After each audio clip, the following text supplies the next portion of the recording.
होलिका दहन की रात। गांव के चौपाल में हर साल की तरह इस बार भी होलिका दहन की तैयारी हो रही थी। लकड़ियां सजाई जा रही थी, लोग हंसी मजाक कर रहे थे। लेकिन इस बार कुछ अलग था।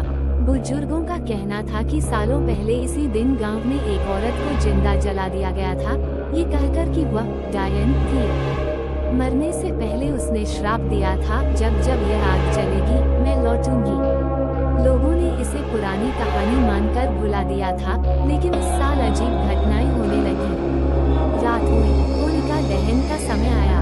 लकड़ियों में आग लगाई गई और जैसे ही लपटें उठी, अचानक तेज हवा चलने लगी। आग नीली पड़ने लगी और उसमें से एक डरावनी परछाई उभरने लगी।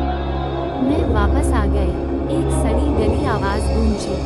भीड़ सन रह गई। आग में एक औरत का धुंधला चेहरा दिखाई दिया, जलती आंखें, झुलसे हुए हाथ।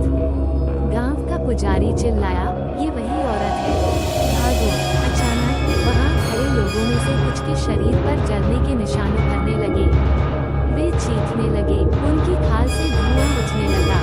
गांव वाले डर के मारे भाग खड़े हुए। लेकिन घर में एक डरावनी हंसी गूंजती रही। अगले दिन जब लोग वहां लौटे तो राख में जल चुके 3 लोगों की लाशें मिली। उनके चेहरे डर के मारे विकृत थे, जैसे मरने से पहले उन्होंने कुछ भयानक देखा हो। उस दिन के बाद से गांव में